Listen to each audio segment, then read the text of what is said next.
આજે બાર કાઉન્સિલની અંદર પ્રતિષ્ઠાભર્યા જંગની અંદર હું ત્રીજી વાર સૌથી વધુ મતે જીતેલો છું અને આજે રાજકોટ નહીં આખા સૌરાષ્ટ્રની અંદર એક ખુશીનો માહોલ છે અને તમે અત્યારે જોઈ રહ્યા છો રાજકોટની અંદર ભાઈઓ અને બહેનો જે વકીલો છે સાફા બાંધી અને ઢોલ નગારે રાસ પણ રમવાના છે, ફટાકડાની રમઝટ પણ થવાની છે, એક અનેરો ઉત્સાહ છે.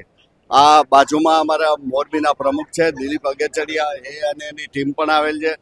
સોમવારે આવી જ રીતે મોરબીમાં પણ ભવ્ય સ્વાગત અને સન્માન થનાર છે. અત્યારે સૌથી વધુ હાઈકોર્ટ બેચનો એક પ્રશ્ન છે અને એના માટે ન થઈ અને ગયા વર્ષે અમારા પરેશભાઈ મારું પ્રમુખે એક લડત ઉપાડેલ અને જે બાકી હતી એ હવે હાલના પ્રમુખ અમારા જે સુમિતભાઈ વોરા છે એ લડત ચાલુ કરવાના છે અને હાઈકોર્ટ બેચ એ લઈને જ અમે જંપીશું. સાંજ સમાચાર ફેસબુક પેજને લાઇક કરો, વિડીયો શેર કરો અને વધુ વિગતવાર સમાચાર માટે sanssamachar.net વિઝિટ કરો.